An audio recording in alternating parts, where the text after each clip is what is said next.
Hey guys, welcome to the channel. Welcome to another video. We are talking about the big breaking news today that Tottenham have agreed a fee with Brighton for their midfielder Yves Bissouma. £25 million has allegedly been agreed between the two clubs, and Bissouma could well be on his way to Tottenham this summer as Antonio Conte's rebuild continues at Spurs. Of course, this is a player that has attracted a lot of interest in recent years and has obviously done very well with the Seagulls for the 4 years that he's been with the club. And of course, he has attracted a lot of interest from a number of top clubs from around Europe, particularly in England, in the Premier League as well.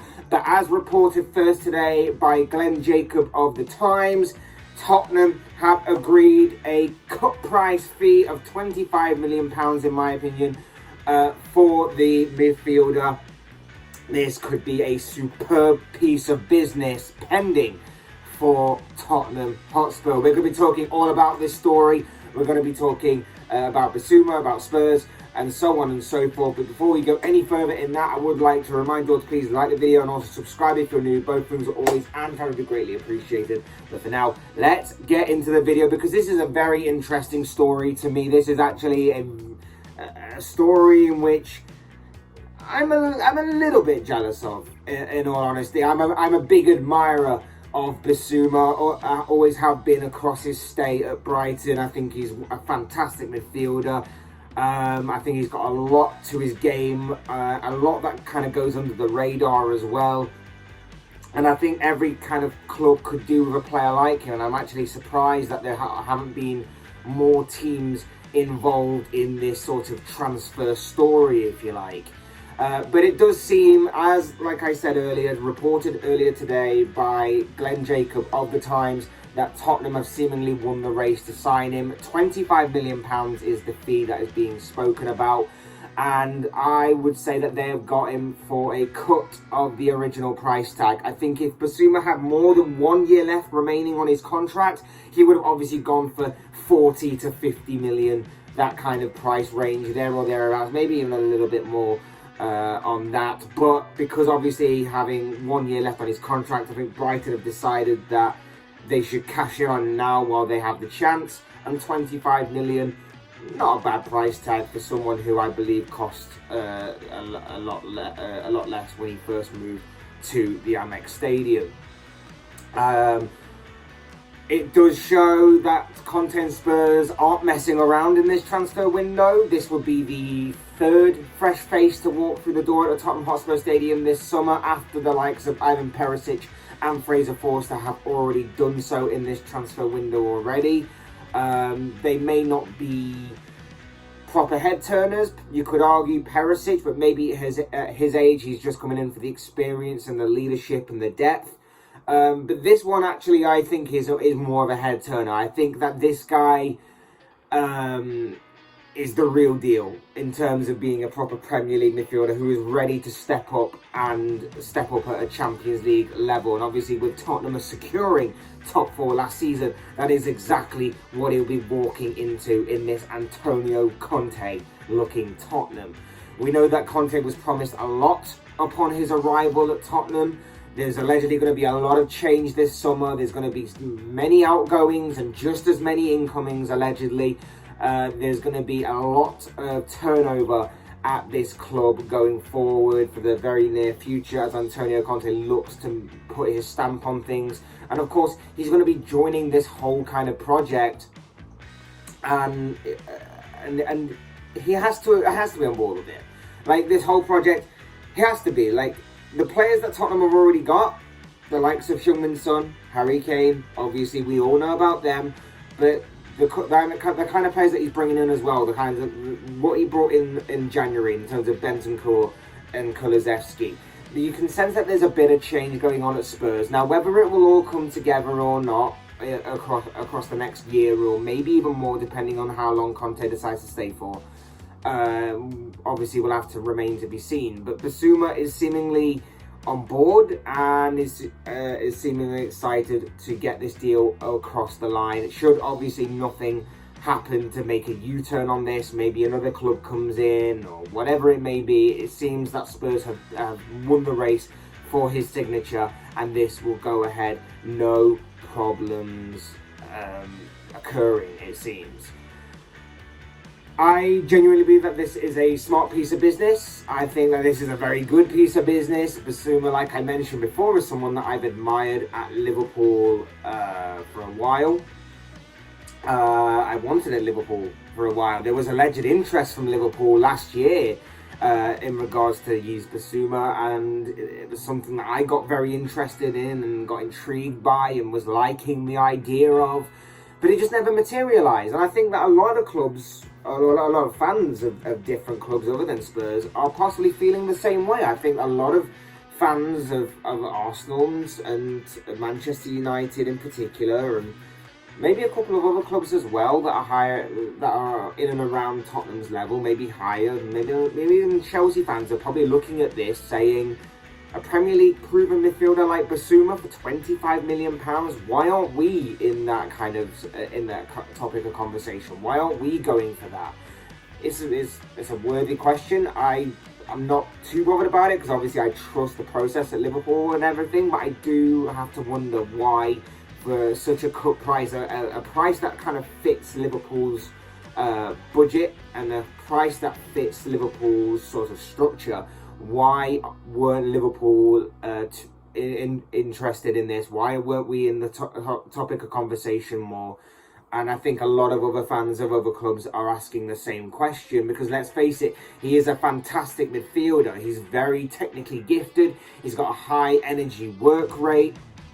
He does the job and the work that kind of goes under the radar a little bit. He's a ball winner, breaks the press, can break forward, carry the ball. He's very talented in doing multiple different jobs across that midfield area. He won't grab you a ton of goals or a ton of assists, but what he will do is he'll keep the midfield ticking over. He'll lead that midfield. He'll manage that midfield into defensive and counter-attacking situations, and he will be a very good general to have in that midfield area. And I think that this is a very, very good piece of business. And like I say, it does beg the question, why aren't more clubs involved? A player of Bissouma's quality and for the price tag he's going for, and for the fact he's got Premier League experience as well, and with his contract due to expire at the end of next season, why aren't the likes of Liverpool, Manchester United, Arsenal, and maybe even Manchester City and Chelsea not looking into this potential deal? I mean, maybe this may spark something. This isn't a official confirmed deal, so maybe this may spark something in terms of someone could try some sort of last-ditch attempt, try and swoop in at the 11th hour to try and take him off of, or out of Spurs' clutches, maybe. But if not, I do have to question why these other clubs are not involved in this and why they are kind of sitting back on this deal, because this is the kind of bid that, like I say, a lot of clubs wouldn't normally turn their nose at for someone who's Premier League proven and as good as what Yves Bissouma is. Spurs are getting him for a very good price. It's a very good piece of business. You could argue that maybe the upcoming court case on him is maybe casting doubt over some of these teams, and maybe Spurs have jumped the gun a little bit. Or maybe Spurs have just taken the first step in trying to sign him because they may know a lot more than what we do. We don't really know what's going on with this whole investigation thing, but what I can possibly say on this is that as long as there's an open and honest and transparent dialogue going on between Bissouma, his kind of people, and Spurs, of course, in regards to this upcoming sort of verdict on his trial, I'd say that there has to be some sort of confidence by Spurs that he is in fact innocent and has got the all clear on this.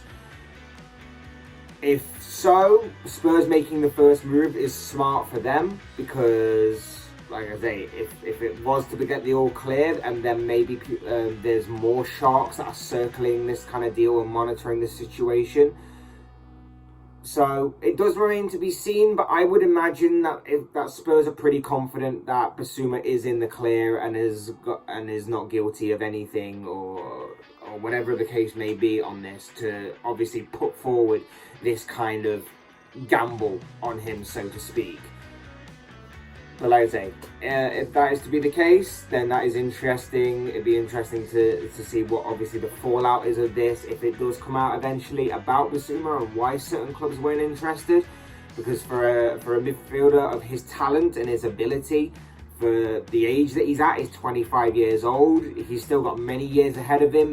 He can still unlock more of his potential. He will obviously reach new levels in his game by playing with better players, the likes of Son and Kane that I talked about previously. And obviously having the chance to play under one of the best managers in world football right now in Antonio Conte is something that obviously can only help the man get better. And add to that, playing Champions League football, a level that I believe he should be playing at and needs to be playing at to further elevate his game, will of course all be beneficial to the midfielder getting better and better. But like I say, I have to come back to this point because it does intrigue me why the likes of, you know, I can say Liverpool should be in there, and I can say that Liverpool should be looking at this kind of deal because it suits them. But I could also say that maybe Liverpool may have, with all due respect, maybe bigger fish to fry, maybe they've got a couple of bigger targets and more suitable targets possibly in mind. And I would say that if I was a Man United fan or an Arsenal fan particularly, I'd be looking at this and screaming at my club, questioning why we weren't interested more. Like, I could say it as a Liverpool fan, but I think as a fan of one of them two clubs in particular, they need to be screaming it more because they need their midfield strengthening. Now, I know that obviously there's a lot of talk about Frankie de Jong, and I know there's a lot of talk that he could be going to United, and maybe United do have all their eggs in the Frankie de Jong basket. But in my opinion, they need to get that over the line, and they need to do it ASAP, because the longer that drags on, and obviously with Manchester City reportedly circulating and monitoring that situation as well, you would probably guess that out of the two of them, I know that de Jong has obviously previous relations with Erik ten Hag, and I know that he obviously bought into the Erik ten Hag system at Ajax, but with the way that City are set up, with the way that they're ready to challenge, with the manager that they have in Pep Guardiola, it does beg the question of whether de Jong will go to City or whether he'll go to United. That does seem to be one of the two main options open for de Jong right now. And if I was a United fan, I would be screaming at them to get the de Jong deal just over the line, because if they miss out on de Jong and then they've missed out on Bissouma, although Ruben Neves has obviously been talked about as well a lot, and that could happen as well as the other two, or one of the other two, you do wonder whether or not they're just going through that kind of list of midfielders they've probably drawn up, and how it's going to be interesting to see going forward their transfer business play out. Same with Arsenal. Why haven't Arsenal made more of an effort in this kind of saga? We know that they were interested at one point. We know that Bissouma was seemingly interested in Arsenal at one point. I think it was like his boyhood club or something. So it does beg the question, why haven't Arsenal gone on this? They also need their midfield strengthening. That was one of the Achilles heels of themselves for this past season, not having enough depth and enough versatility in that midfield that someone like a Bissouma can definitely provide. It does seem very strange to me that these two clubs in particular haven't made more of an effort in this transfer story. But regardless of that, it does seem that this is going to be Tottenham's day. It does seem that this is going to be a superb piece of business, in my opinion, made by Tottenham in regards to Yves Bissouma after agreeing a £25 million bid for him. This could be over the line in the coming days, maybe even later, whatever it may be. It does seem that Yves Bissouma will soon become a Tottenham player. But like I say, Tottenham themselves need to get this over the line. We've seen it a couple of times in the past where Tottenham have seemingly had the deal right in the palm of their hand and then had it taken away from them. So they may need to move quickly on this one, because like I say, 25 million for a Premier League proven midfielder with his talent and ability is an absolute steal, in my opinion. And if other teams do catch wind of this and then feel like they can possibly turn his head some other way, then maybe that might be the case. So Tottenham do need to move fast on this one, in my opinion. But of course, as I always say, these are just the thoughts, comments, opinions, predictions, whatever you want to call it, of this guy. I want to know what you guys think. What do you make of this breaking news story that Tottenham and Brighton have agreed a £25 million fee for Yves Bissouma that could soon see the midfielder become a Tottenham player? Is this a good piece of business? Is it a bad piece of business? Is there something I'm not talking about or overlooking? I'd love to know your thoughts, your comments, opinions, predictions, whatever you want to call it, down below in the comment section on this story, because I'm sure it'll make for interesting reading. Otherwise, hit that like button on the way out and enjoy the video. Subscribe if you're new or want to see more content like this. Both things are always and forever greatly appreciated. And as always, thank you all so much for watching and listening. I've been Fletch. This has been another Fletch Talks video. I will see and speak to you all again soon in another video.